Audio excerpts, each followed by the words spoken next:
A inicios de la década de 1960, durante el rodaje de la célebre película de guerra The Great Escape, Charles Bronson, famoso por sus interpretaciones de personajes duros, pronunció un inquietante comentario a su compañero de elenco. Mirándolo fijamente a los ojos, Bronson le dijo: «Presta más atención a tu esposa o me la llevaré». Poco después, esa escalofriante advertencia se transformó en una realidad. En 1967, David y su esposa Jill Ireland se separaron y al año siguiente ella contrajo matrimonio con Bronson. A pesar de este inusual inicio, los tres mantuvieron una profunda amistad a lo largo de sus vidas, incluso compartiendo la responsabilidad del cuidado de los hijos. Sin embargo, tras la fachada de éxito que Bronson disfrutó en Hollywood, la tragedia no tardaría en llegar.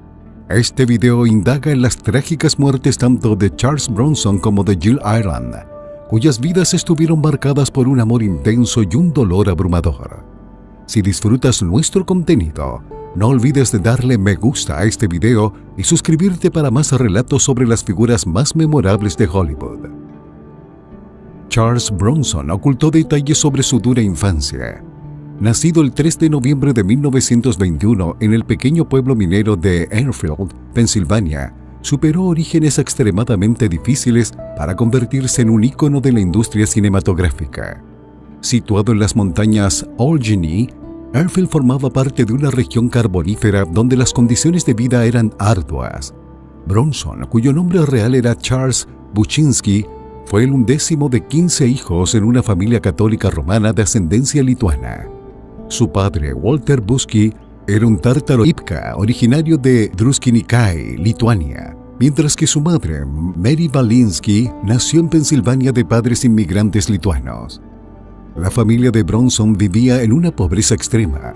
Su hogar consistía en una pequeña cabaña de agua fría, con apenas espacio suficiente para que todos durmieran, lo que les obligaba a hacerlo en turnos. Las vías de los trenes de carbón pasaban cerca de su casa, simbolizando la conexión de la familia con la industria carbonífera. La vida en la comunidad minera estaba llena de dificultades, y Bronson compartió muchas de esas luchas en entrevistas posteriores. En su hogar, rara vez se hablaba inglés, una realidad común entre muchas familias estadounidenses de primera generación. Él y sus hermanos se comunicaban principalmente en lituano, lo que lo hacía diferente de sus compañeros de escuela. Recordó que incluso durante su servicio en la Segunda Guerra Mundial, su acento era tan fuerte que sus compañeros frecuentemente asumían que era un extranjero. Además del inglés y lituano, también hablaba ruso gracias a las raíces de su familia en Europa del Este. Bronson tuvo una relación complicada con su padre Walter. En una entrevista de 1973, confesó que nunca llegó a conocerlo bien y que no estaba seguro de si lo amaba u odiaba. Lo que sí recordaba con claridad era que cada vez que su madre anunciaba que su padre volvería a casa, todos los niños se escondían. En 1933, cuando Bronson contaba apenas con 12 años, su padre falleció de cáncer, dejando a la familia aún más desamparada. Sin opciones, Bronson tuvo que ingresar al mundo laboral desde temprana edad. Primero trabajó en la oficina de la mina y luego en las minas de carbón, donde ganaba una pequeña cantidad por cada tonelada que extraía. En ocasiones realizaba turnos dobles, recibiendo apenas $24 a la semana. El trabajo en las minas de carbón era peligroso, los derrumbes eran frecuentes, y Bronson, junto a su hermano, asumía la peligrosa tarea de retirar grandes troncos y trozos de carbón que bloqueaban los pasajes subterráneos. La Gran Depresión golpeó duramente a la familia Bronson, quienes enfrentaron una pobreza extrema, a menudo sin alimentos. Bronson recordaba que su madre no podía permitirse comprar leche para su hermana menor, quien en su lugar recibía té caliente. Además, él tuvo que asistir a la escuela con el vestido de su hermana, ya que la familia carecía de ropa adecuada. Bronson fue el primer miembro de su familia en graduarse de la secundaria, pero su educación tuvo un alto costo. Desde los 10 años ya trabajaba en las minas junto a sus hermanos mayores, y sus experiencias allí lo dejaron física y emocionalmente marcado. Hablaba con amargura sobre esos 6 años de trabajo extenuante que le causaron cicatrices permanentes en las piernas y el torso. Trabajar en las oscuras minas también le provocó dolores de cabeza y claustrofobia.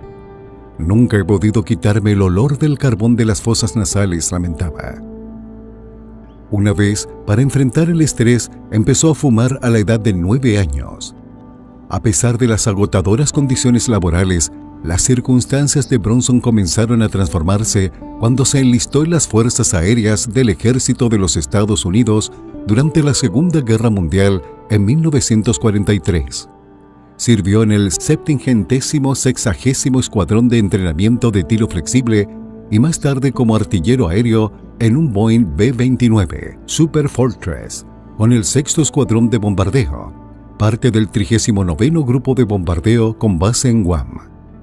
Bronson voló en 25 misiones de combate sobre Japón y recibió una medalla Corazón Púrpura por las heridas sufridas en batalla. Más tarde, reflexionó positivamente sobre su experiencia militar, afirmando que ser reclutado para el ejército fue lo mejor que le ocurrió. Le ofreció una escapatoria de las duras condiciones de la minería del carbón y le brindó 3 comidas al día, además de ropa adecuada por primera vez en su vida. La disciplina y estructura de la vida militar, junto con la camaradería que encontró entre sus compañeros soldados, ayudaron a Bronson a ganar confianza. También mejoró su inglés, un idioma que rara vez había hablado al crecer en Pensilvania. Después de ser dado de baja del ejército, Bronson luchó por encontrar dirección, ocupándose en una variedad de trabajos, como conductor de camión, trabajador de acero y obrero en las minas.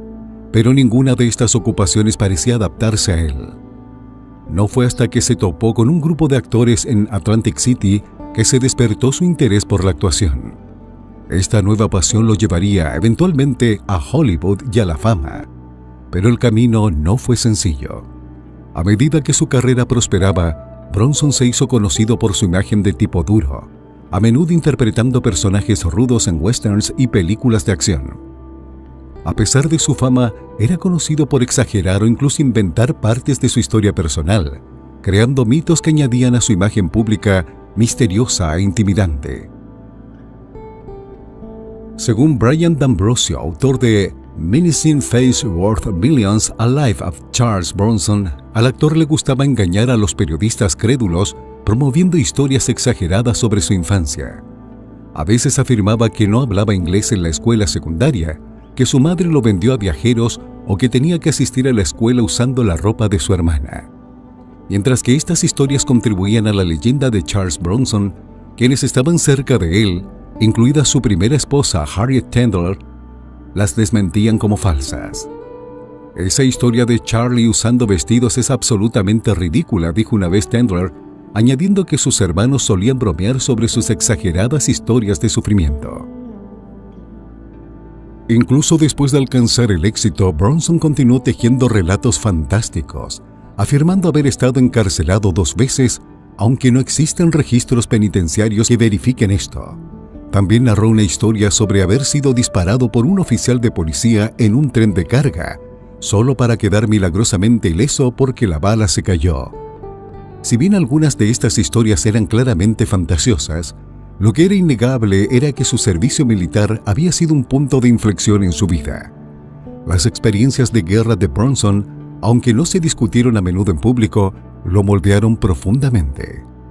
En el libro de Paul Talbot, Bronson Lose Again, On the Set, se reveló que Bronson se involucró en una pelea seria mientras entrenaba con el 70º Escuadrón de Entrenamiento de Tiro Flexible en Arizona.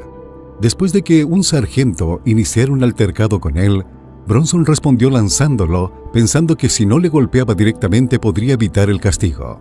Sin embargo, el sargento se rompió el brazo al caer y Bronson fue condenado a 6 meses de trabajo duro que consistía en llevar costillas de res al comedor y sacar latas de basura. Impresionante pero no reconocida, su aventura actoral continuó después de ser dado de baja honorable del ejército en 1946. Charles Bronson navegó una serie de trabajos temporales, incluyendo trabajar como panadero en Filadelfia y llamar bingo en un muelle de diversiones en Atlantic City. Su carrera dio un giro decisivo cuando decidió dedicarse a la actuación, mudándose a Nueva York. En 1948, junto a su compañero exmilitar Jack Klugman, ambos arrendaron una habitación modesta, luchando juntos por conseguir trabajo como actores. Klugman recordaría más tarde cómo Bronson, entonces un actor hambriento, a menudo se veía obligado a vender su sangre por unos dólares para poder llegar a fin de mes. El marcado acento eslavo de Bronson también presentó obstáculos.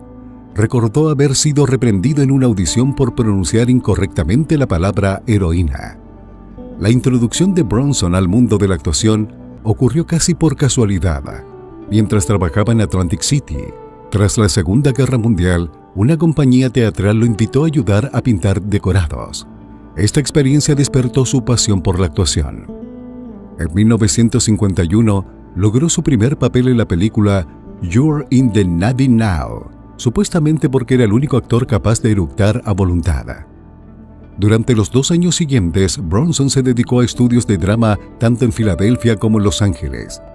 Aunque inicialmente consiguió papeles pequeños, a menudo interpretando personajes como pandilleros, trabajadores de la construcción y luchadores, su apariencia singular y su voz distintiva lo destacaron. Reflexionando sobre su carrera temprana, Bronson comentó en una entrevista en 1972 que ya había sido encasillado debido a su forma de hablar peculiar y su aspecto áspero. No parecía ni sonaba como el tipo que se quedaba con la chica. Se asemejaba más a una cantera de roca que había sido dinamitada. En el auge del temor rojo en Hollywood a principios de la década de 1950, Bronson se preocupó de que su apellido lituano, Vinsky, pudiera atraer la atención no deseada durante la cruzada anticomunista del senador Joseph McCarthy. Para evitar sospechas, Bronson decidió cambiar su apellido, supuestamente inspirado por un letrero de una calle que llevaba el nombre Bronson, que él y su amigo Steve McQueen vieron mientras conducían por Los Ángeles. A medida que su carrera se desarrollaba, Bronson comenzó a obtener papeles más significativos. Su gran oportunidad llegó en 1960, cuando fue elegido como Bernardo O'Reilly en el western Los Siete Magníficos, un remake de Los Siete Samuráis de Akira Kurosawa. El éxito de la película le abrió nuevas puertas y continuó protagonizando una serie de films icónicos, incluyendo La Gran Evasión, La Batalla de las Ardenas, Los 12 del Patíbulo y Érase una vez en el oeste de Sergio Leone. El carisma innato de Bronson y su poderosa presencia en pantalla rápidamente lo convirtieron en un actor solicitado, especialmente en los mercados europeos. Si bien Bronson disfrutó de una exitosa carrera en Estados Unidos, fue venerado como una verdadera superestrella en Europa.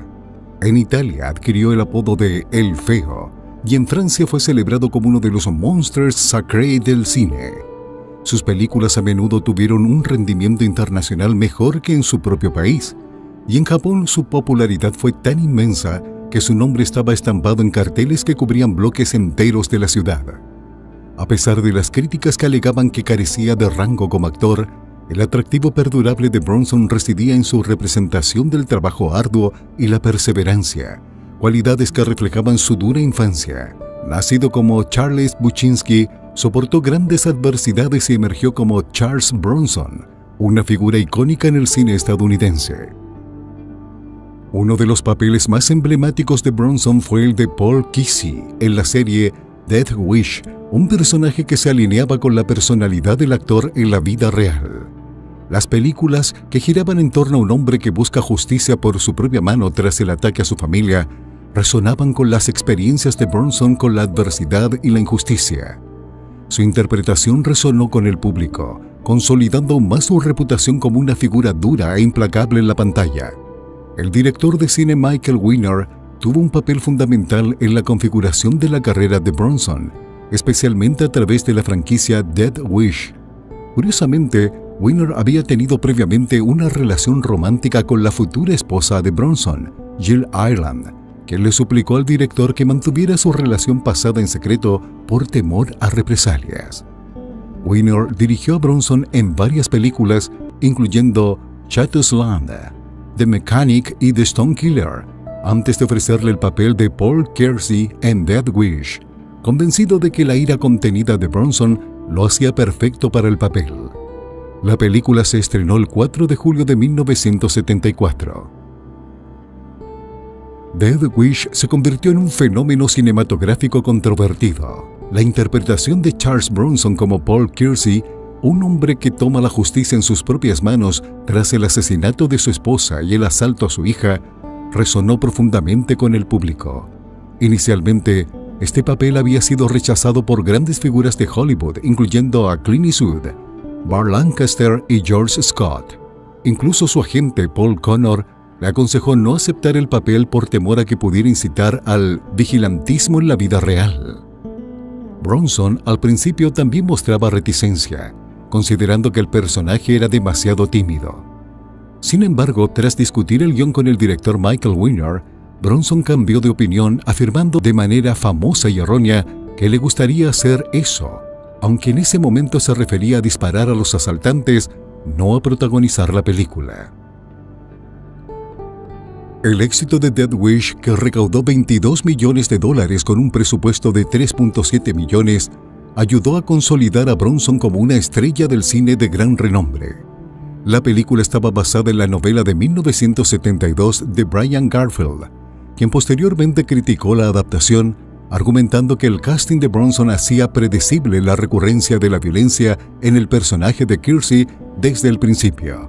Sin embargo, Michael Winner defendió la película, desestimando las objeciones de Garfield. Bronson tenía poca paciencia con los reporteros a quienes consideraba intrusivos.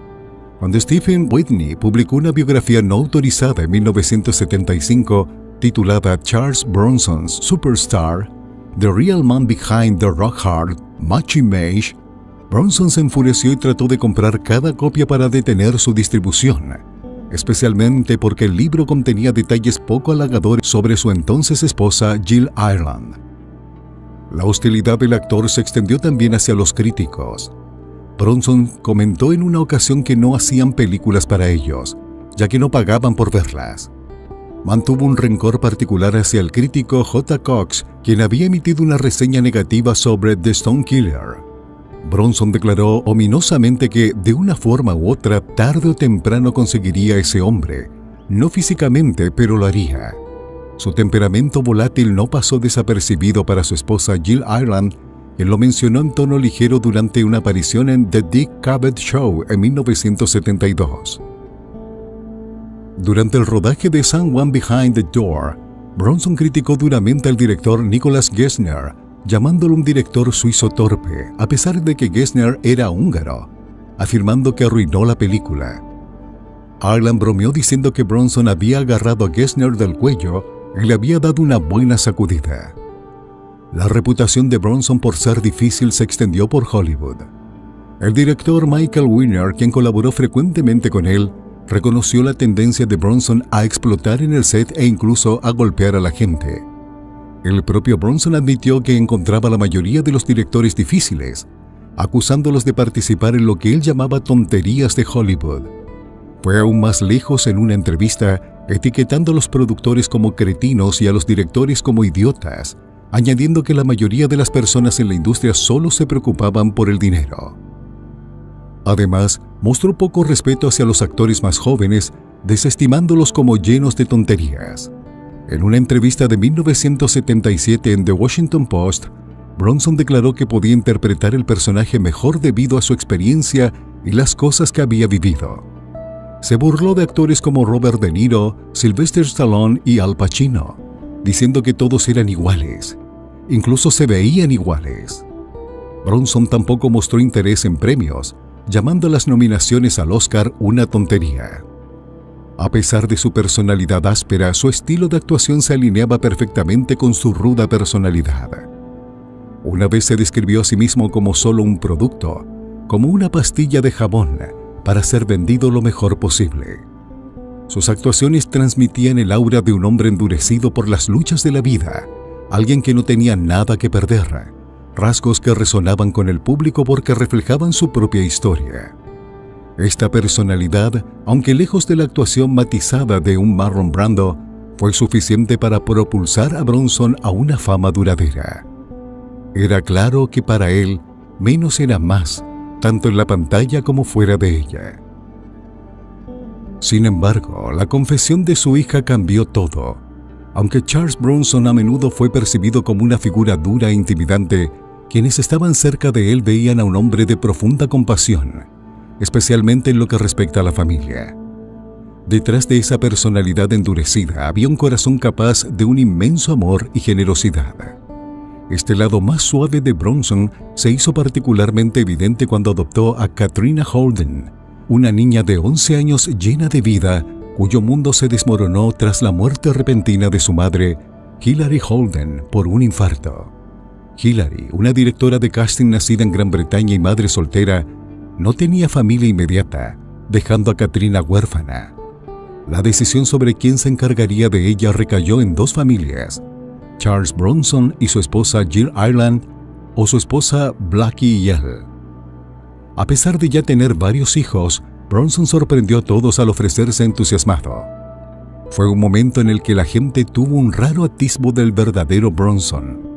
Aunque su reputación era la de un hombre con un comportamiento intenso, era profundamente compasivo y emocionado por proporcionar un hogar a Katrina. Recuerdo haber visto a Katrina aterrorizada y sola durante el funeral, mientras Bronson la recibía en su larga limusina negra, ofreciéndole seguridad en un momento difícil. Katrina prosperó, estudiando en UCLA y en la Sorbona en París, antes de embarcarse en una carrera como escritora y directora. En 2001, recibió reconocimiento en el Festival de Cine de Malibú, ganando el premio a la directora emergente por su cortometraje Rose Indignation, un proyecto que mostró su talento y espíritu. Bronson, normalmente reservado, se mostró visiblemente emocionado en el evento, irradiando orgullo por los logros de su hija. Desafortunadamente, la salud de Charles Bronson comenzó a deteriorarse a finales de la década de 1990, lo que lo llevó a retirarse de la actuación tras someterse a una cirugía de reemplazo de cadera en agosto de 1998. El 30 de agosto de 2003, Charles Bronson falleció a la edad de 81 años en el Centro Médico Cedars-Sinai de Los Ángeles. Aunque se especuló ampliamente que su deceso se debió a neumonía y enfermedad de Alzheimer, estas condiciones no figuran en su certificado de defunción. Las causas oficialmente reconocidas incluyeron fallo respiratorio, cáncer de pulmón metastásico, enfermedad pulmonar obstructiva crónica y cardiomiopatía congestiva. En 1990, Jill Ireland, su esposa, perdió la vida tras una larga lucha contra el cáncer. Solo un año antes, la pareja había sufrido la desgarradora pérdida de su hijo Jason McCallum Bronson, quien falleció a los 27 años por una sobredosis de heroína.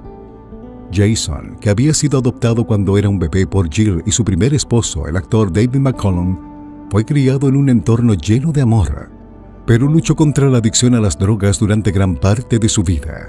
Fue encontrado muerto en el suelo del baño de su apartamento, cerrado por su novia Tracy Messina, quien se preocupó al no recibir noticias de él.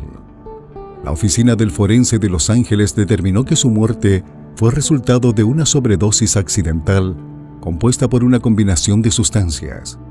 Los investigadores informaron que su cuerpo, parcialmente vestido, no presentaba signos de lesiones y no había indicios de juego sucio. Aunque las drogas en su sistema fueron tanto ingeridas como inyectadas, las sustancias específicas no fueron reveladas de inmediato. La batalla de Jason contra la adicción fue un tema abierto en un libro que su madre Jill Ireland publicó a principios de ese año. A pesar de someterse a varios tratamientos, Jason continuó enfrentando sus demonios. Su médico, el Dr. Howard Mark, declaró que la última vez que vio a Jason, este parecía estar lúcido y había estado libre de drogas durante varias semanas. Aunque se volvió a casar con la cantante Kim Wick en 1998, el recuerdo de Jill siempre permaneció en su corazón. Como tributo a su difunta esposa, Bronson mandó hacer un bastón personalizado con una sección hueca que contenía algunas de las cenizas de Jill. Este bastón lo llevó consigo hasta su propia muerte en 2003. Al ser enterrado en Vermont, el bastón, con las cenizas de Ireland aún dentro, fue sepultado junto a él, simbolizando su vínculo perdurable, incluso en la muerte. Al reflexionar sobre las vidas conmovedoras de Charles Bronson y Jill Ireland, es evidente que su historia de amor fue tan cautivadora como cualquier película en la que actuaron, llena de pasión, dolor y resiliencia. Su viaje nos recuerda la fragilidad de la vida y la fortaleza del amor, incluso ante la pérdida inimaginable. ¿Qué parte de su historia resonó más contigo? Nos encantaría escuchar tus pensamientos en los comentarios a continuación. Si encontraste este video informativo, dale un pulgar arriba y suscríbete a nuestro canal para más profundidades en las vidas de las leyendas de Hollywood. Gracias por ver y nos vemos en el próximo video.